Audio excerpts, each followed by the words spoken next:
Good afternoon everyone, there's the latest video update on BOPA, which has intensified overnight as expected to a super typhoon Haiyan category 4. Today's December 2nd, Sunday afternoon, the 0 hour for much of Palau, as the system is now nearing the island chain, likely bringing dangerous conditions overnight. It was last located approximately 170 kilometers southeast of Palau, or about 430 kilometers southwest of the island of Yap. Maximum sustained winds are 185 km per hour with gusts of 260 km per hour according to JMA. The Joint Typhoon Warning Center, which uses 1 minute sustained winds of slightly higher wind estimates of up to 250 km per hour sustained, making BOPA a Haiyan category 4 super typhoon. Just 5 knots more and would be a category 5 typhoon, so a very strong typhoon. Right now, again, intensifying overnight as expected. You can also notice here we've now put the local name Pablo, which means Pag-asa's already issuing advisories on this system, even though the system is still outside the Philippine area of responsibility, so kudos to them.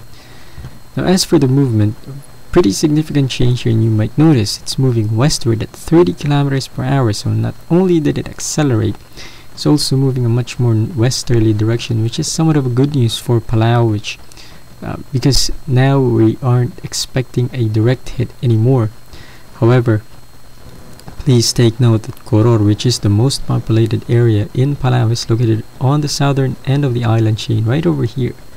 And if the system continue to track westward, the eye may pass within 40 miles south of Koror, which means typhoon force winds are still likely later this evening, even though we may not see the strongest winds of 185 kilometers per hour, 200 kilometers per hour.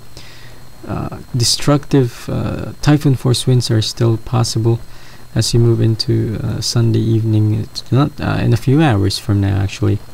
Now, looking at the latest infrared image, you can see the system well developed, very symmetrical. You can see that pinhole eye here surrounded by thick ring of very strong convective activity, very cold cloud tops, negative 80 degrees Celsius, now approaching again the islands of Palau.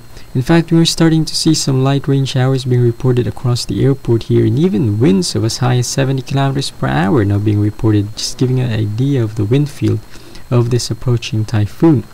Now keep in mind that the core of the system, the strongest winds, only extend outward of us up to 20 kilometers away from the core, which is pretty good news again, especially if the system continues on a more westerly motion. Now, looking at the National Weather Service forecast for Koror and the rest of Palau, again forecasting this to track just south of the islands, but still close enough to bring typhoon force winds across Koror and other areas of Palau. Yap, far enough now, so not really a concern anymore. Again, the destructive winds of up to 140 kilometers per hour are still possible. The strongest winds, we probably won't see that anymore, which is again good news because of the system tracking more to the west. It may turn west-northwesterly in the next few hours, but overall the direct impact is not doesn't look so likely anymore.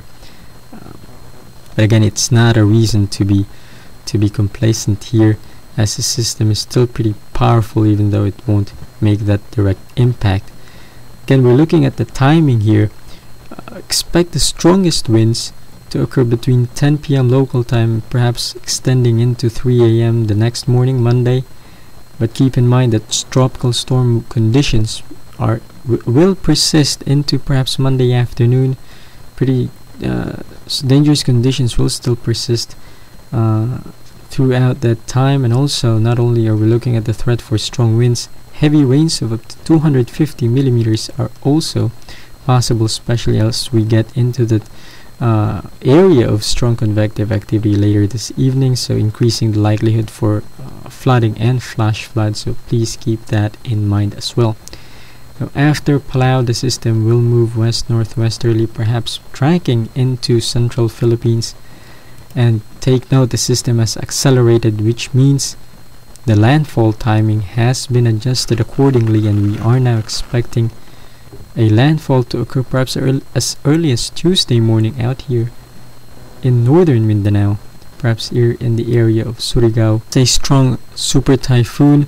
Joint Typhoon Warning Center expecting this system to maintain its current intensity right until landfall because of still favorable conditions all across the forecast track.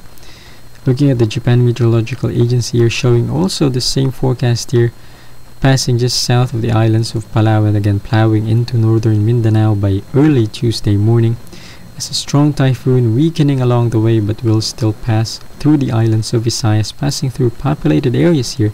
Looking at Cebu, Bacolod, and Iloilo, looking at typhoon force winds, even though the system may have weakened at this point. So we're still looking at possibly pretty serious situation as we move into Tuesday and Wednesday. Not only are we looking at the strongest winds, not only are we looking at strong winds, also for the potential of heavy rains out here, especially in mountainous regions out here in northern Mindanao and also the Visayan Islands. We're looking at as high as 300 to even 500 millimeters of rainfall over the next 3 days. The system plows across central Philippines, so please keep that in mind as well. Always tune into the radio and local television for the latest official forecast. Good news is that Pag-asa and the rest of the local government units are on top of this system from what we are hearing from the latest reports. Already contemplating possibility of evacuations and other mobilization of government assets. So pretty good news out here. Hopefully citizens do heed the warnings as the system is only about even less than 3 days away from making landfall here. So do hope you stay safe out here in the Philippines. But for right now, all eyes are on Palau. Go to the National Weather Service for the latest official warnings and forecasts. They also have some pretty good discussions for the local effects on islands of Palau, even some atoll-specific forecasts there. So pretty local forecast for the residents out here. And again, you can also go to westernpacificweather.com. Our Typhoon Chaser James Reynolds is actually on Palau at this moment, documenting the approach of BOPA. So looking at some pretty good information coming out from him as well. Also, before I forget, we will be having a live video update in about an hour from now. Meteorologist Robert Spera will be on YouTube again, giving us live in-depth video update for BOPA, not only for Palau but also for the Philippines. It is a live update, so you can post comments and questions and we will answer them as we go through the video update. We will have his link below on our description page, so please stay tuned for that as well. Stay safe, guys.